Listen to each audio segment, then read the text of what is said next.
Welcome to Home Cinema and Tech Review. In this video, I'd like to talk about image sensor size of a projector and how important that is for the picture quality and overall maybe the price of your projector and total choice maybe. So before I dive into the topic, I'd like to remind you, when you look for a new projector, probably if you're going to purchase your first or second, if you haven't checked all my tutorials, you're going to go for a couple of things. You're going to look for resolution, you're going to look for brightness, and if you know a little bit more, you're going to look for throw ratio, which I explained everything about these topics early in the channel. But I will get into the details of most of them, hopefully, in the future. So the first thing is first, the brightness is important for a couple of reasons. Yes, the size and also the image pop-out effect, like if you have more brightness, more contrast, you're going to get a better feeling like a TV. That's, of course, an important issue. But throwing ratio might be more important for you because if you have a small space and if you want to achieve bigger screens, that's also one of the things. But it's not going to stop there. I will create some of the things that I will be telling in a couple of seconds. Hopefully in the future I will create tutorials for those topics too. One of the most important topics is also the maximum focus distance or minimal focus distance. It might be effective for your choice just as the throw ratio. Throw ratio is going to decide how much distance that you need for how much image size that you're going to get. And I explained in a detailed throw ratio video. But minimal and maximum focal distance will also limit your screen size. So that's another topic. You can maybe focus close up, you can maybe focus in the long run, but there are some limitations. Some projectors cannot project less than, let's just say 75 inches. What if you decide 2-wall solution, 1 wall here, 1 wall on the long run? What if you're going to ceiling mount and use it like a 65 here and return it, use it like 100 on the other wall? Just like my early scenarios in the channel, I did all these videos. But you can't do it because of your minimal or maximal focus distances. So there are a lot more decisions that you have to be doing for choosing the right projector for you. One other thing is image glass quality. Like, other than the sensor that I'm going to talk in this video, the optical quality is an important issue. So I'll try to explain some of the things lightly in this video, but I'm going to focus first the image sensor and the reason behind it. So before diving to that, if you're wondering what you're seeing here, this is a 92-inch screen, ALR screen from Vivid Storm, and this is Epson LS300 Ultra Short Throw Full HD projector. But internally, the Android is playing 1440p or like most of the time 4K if I push the limits. So you're going to get a pretty clear image and it's a good projector, but it's in the echo mode. If I push it, it will be too bright for the camera. So I need to, of course, open up the lights of the room, but I don't want it. Right now, I want a casual environment where I can read books here from that light source. So this is a book readable, lit but casual room. This is a one-to-one talk like my earlier videos. So let's dive into the topic of image sensor and why it is important. I have to explain it with the camera metaphor because I am a 20-year experienced professional photographer with a couple of studios. I mentioned some of these in my early videos. So when you're talking about the cameras and sensors, you can go like action cameras like GoPro, Insta360 1R, or the camera that you're watching through me. Right now, you're going to see me through a DJI Pocket 3, 1-inch sensor. This is a big sensor for action camera, by the way, 1-inch sensor. And there is another sensor version like smartphones, smaller than 1 inch. And there is another leak for Micro Four Third cameras, and that's a bigger sensor. There is another leak for called SLR, as we know it like Canon Rebel series. It got popular, but right now you can buy 1.66 crop Canon Canon camera as an SLR, or mirrorless cameras like Sony A6000 series, which I have a couple of them. I have all these cameras that I've counted so far. And also if you go above like 5D, 1D full frame cameras, and later on you're going to be probably looking for Hasselblad, a huge sensor. So while I talk about it, you're going to see the image sensor size of each camera and how much of a difference they have. So I'm not going to say in this video everything is image sensor size, but it affects a lot. Reason that I tell you this, in 2024 we got a lot of computational power. When you're looking at an iPhone or something like my S22 Ultra, they have GPUs and CPUs inside. They do a lot of work. So when they do work, they create quite a bit of good images, like a couple of exposures in the same time, and also managing a lot of stuff. So that means you're going to be seeing a good picture or a good video like the DJI Pocket 3 right now with a smaller sensor. You're going to be able to do that. In the future, who knows? But generally, when the image sensor size gets increased, you're going to have a better glass right in front of it, because the image size gets bigger, your glass has to go wide and big. And when your glass is expensive, the sensor is expensive and big, you're going to get, in general, way better picture than the smaller censored models. So what happens? Let me just get a cheaper projector. This is on the fly, and this is one of the projectors that I'm going to review, okay, soon. I don't know the model code, but it was declared in the AliExpress as a Xiaomi model, okay? And there are a lot of brands, they are declaring it Xiaomi. This is one of the popular models, and the review will be coming soon. But the general idea, I'm going to talk about it. You see the glass is very small, like 2 finger space. But if you have seen my Optoma UHD35 or my Epson TW7000 videos, which you can check at the bottom of this video's description or around the corners when the video ends, those projectors have like big glasses like this, 2 times, maybe 4 times bigger, because it's rounded. So it's going to be probably square meter, like kind of ish size of a field. They are probably 4 times bigger than this. So 4 times bigger glass means probably at least 2.5 or 4 times bigger sensor behind the lens. That's why they are using a bigger glass.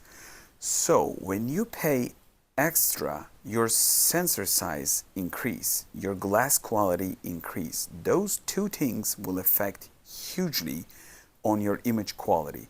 So if you don't pay like $500 and above for a brand new projector, don't expect from that projector to have a big image sensor.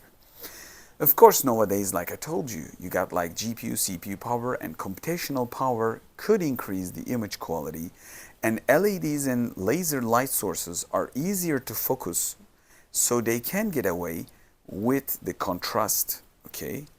And overall heat levels, get them down.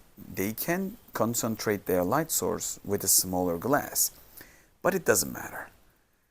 They have to use the smaller sensor, because if you got a small glass, that has to cover optically your sensor behind it, because image happens like this.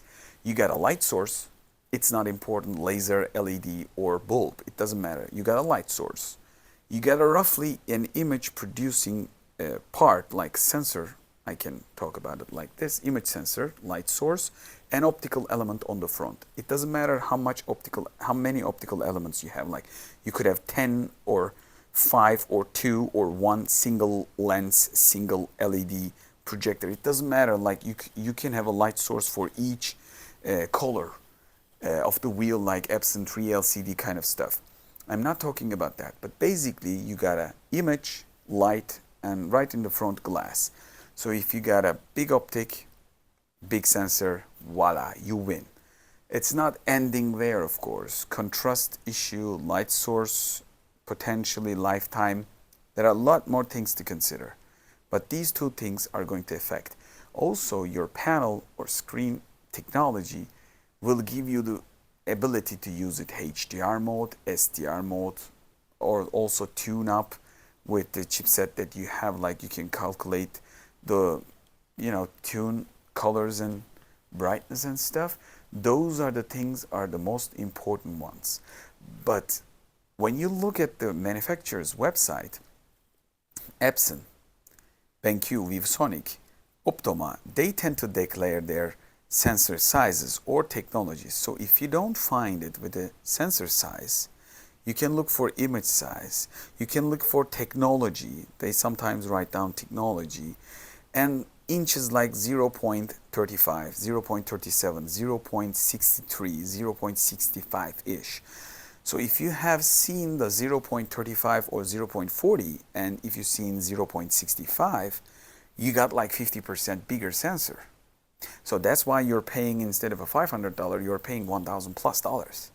So that's what the reason is actually. In this part of the video, I'm going to capture some screen footage to explain what kind of a difference that you can find on the website from different manufacturers. Not everyone is declaring. So this is a Turkish website from ViewSonic. This is PA503W that I reviewed early in the channel, and it has 3800 amps lumen on the declaration, and I reviewed this device. When I hit the technical specs, here we have, let me just enlarge it a little bit, too much. Okay, this is the projection system, and it says 0.65 inch WXJA. This is for the sensor size. So go for the Epson TW7100, which I had 7000 4K model, early model. And when we go down, we see the LCD panel. Okay, let me just introduce a little bit more. LCD panel, 0.61 inch wide panel with MAL, C2 fine, and 10-bit.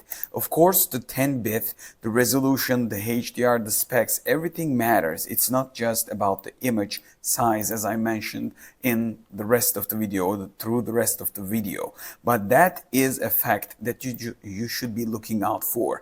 But if you match this like in a wrong way, let me just show you another spec. This is Epson TW750, which is one of the models that I love with my TW650 early model. It's no longer produced, but when you look at this, the LCD panel is 0.61 inch and with MAL and D10. So we could think of like, okay, then EH-TW750 is near equal of EH-TW7100. No, it's not. The contrast is different. The optics are different. Probably the sensor types are different. Size is not the everything. I'm not saying size is everything, but let me just show you something else. This is going to change the way you look probably. This is the ViewSonic, and I'm not saying this is a bad projector, okay? This is the M2 Full HD, small, compact projector. Let's just hit the specifications and go below. The projection system, and if I increase the size, projection system is 0.33. It's Full HD, but it's 0.33, which means your sensor is small. That's why you're not getting the best picture from smaller projectors. Let me just show you some picture that I've already probably shown in through the video. This is kind of like explaining.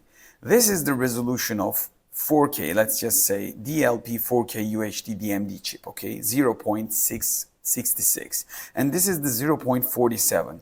What we have is like big pixels and smaller pixels. So you're going to end up like probably the detail, the somewhat of a edge, bright effect, like extra sharp image, digitally sharpened image kind of like feeling with the smaller sensors. That's why when you go small with the sensor, you can get away with the small optics that I've explained through the video. So stay tuned to understand the subject, and hopefully I will try to create much more tutorials for this sort of topic to explain. Maybe I could show it later on in side by side with different projectors in the future, but shooting it, since it's taking more time and more effort.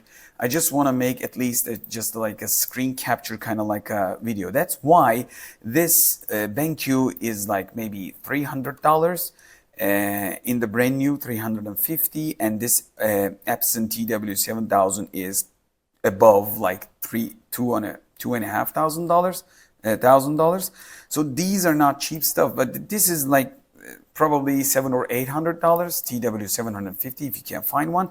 So the price difference explains why you're paying it, but you don't really understand. It's not easy as the TVs. You just focus on the 30,000 of lifetime of a LED light source, or take a look at the resolution, maybe declaration on the contrast and stuff. But some of the things like f1.7 and let's just say 9.251 millimeter distance, that doesn't mean anything to you because optically you probably don't understand what it means.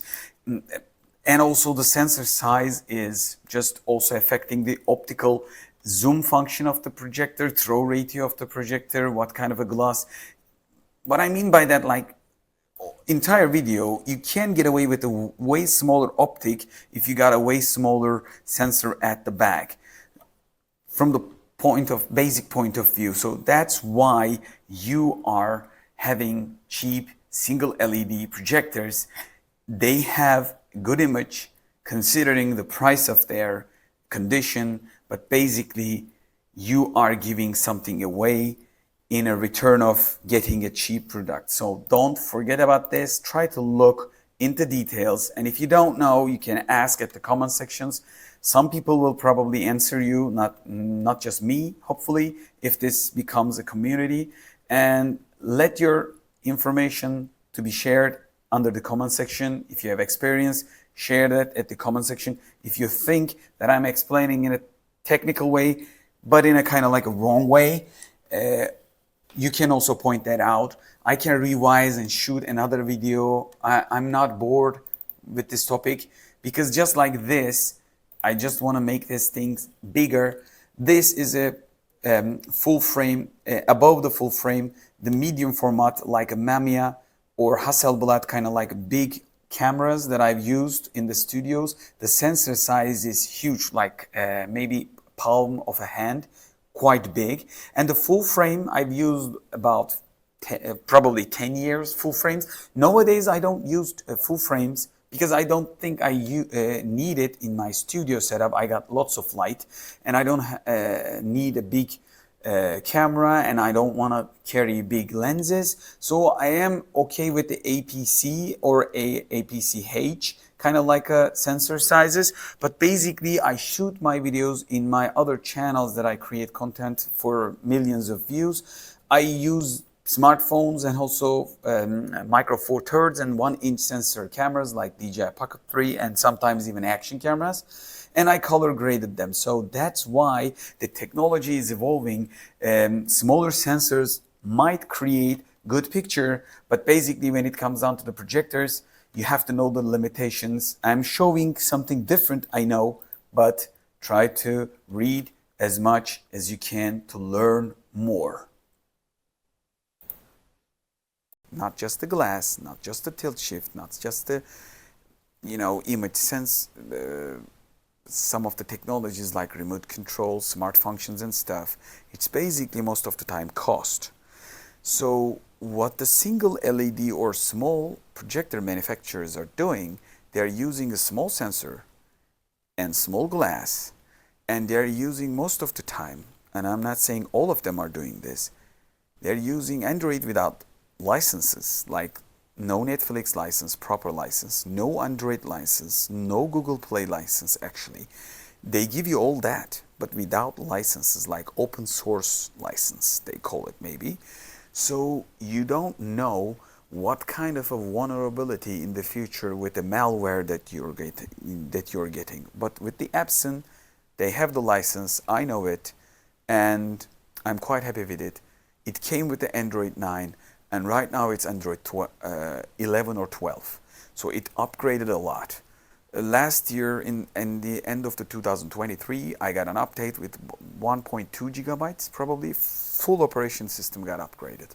I haven't seen it for a while. Like, I was using 4K Xiaomi, it didn't get any update, it was just Android 9. And I have other Android projectors too. So you have to rely on the manufacturer and how serious they are about their products in the long run. That's another issue. So I hope you learned something. I hope you've seen the camera, lenses and sensors. Again, I'm not telling you by increasing everything as a size, I could be talking about classical way of thinking, but nowadays Insta360 action cameras can shoot 8K good video even in the low lights because they have huge computational power. And many of the action cameras have AES, electronic image stabilization these days. So all these things are really happening because of the computational power. That can be happening with the TVs and the projectors. I'm not against it. But basically, if you can't find the image sensor or image technology or sensor size for a projector, just download the datasheet, try to look for that sensor size. You're going to see the size and you're going to realize what kind of a limitation that you will have. And in the end, you can't really understand how much of a difference does it make until you see it side by side. It's just like a TV. If you don't have someone like me to tell you the difference between, you can't really tell. It's because it's not like a TV buying stuff, like you go to a media market or any kind of like a retail and you see this TVs side by side, a regular TV, QLED TV and OLED TV, or QLED with the many dimming points and then right beside it an OLED TV, and you see the black difference and then you say to yourself, I can buy this or that. But for the projectors, it's very difficult, and many of the high-end projector or cinema-focused companies don't sell cheap products like single LEDs or let's just say entry-level projectors. They tend to go higher level of projectors because they are selling ALR screens, sound systems. So if you don't know all these things and if you don't have an expert friend, you have to watch my tutorials and understand the topic and try to at least understand some of it and make your decision wisely. In all my videos, I'm trying to teach you make your decision wisely, because nowadays it's not even easy for buying a TV. You have to look for refresh rate, you have to look for resolution, you have to look for contrast, for QLEDs, how many dimming points that it has, or it's an OLED or LED regular TV, or maybe even old plasma, whatever that is you're going to try to purchase. You have to look for a lot of stuff and you have to look for reviews before your purchase, right? That's normal.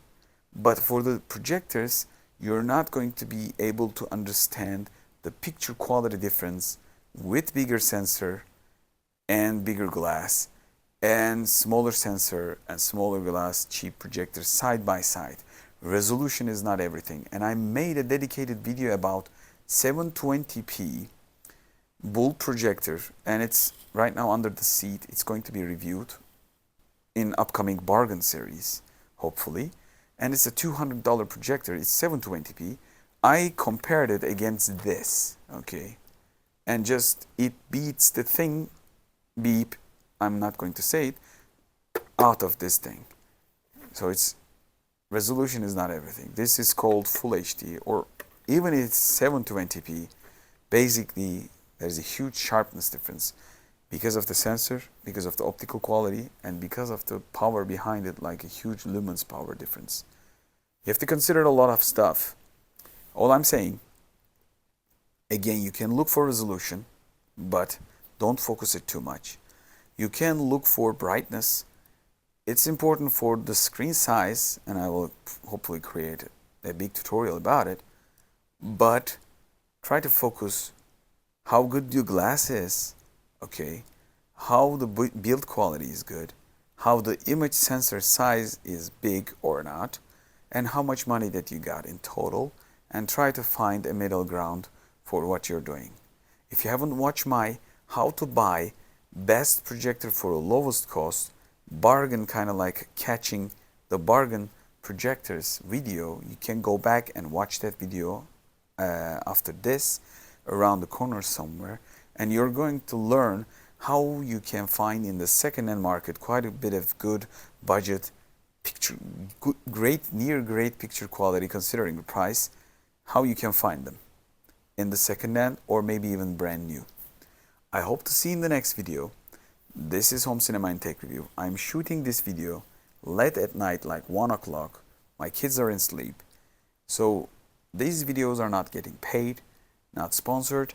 So if you want to support the channel, hitting the thumbs up and liking the videos, and also commenting, YouTube loves comment, just say hi, or ask questions and they can become upcoming tutorials. And subscribe again, like I told you, will be great. Hope to see you in the next video, Home Cinema and Tech Review.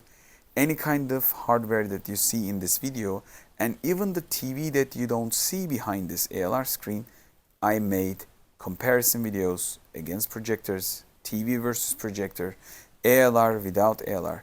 Everything you can find it in the channel if you're wondering about projectors and home cinema. Hope to see you in the next video. Bye from Home Cinema and Tech Review.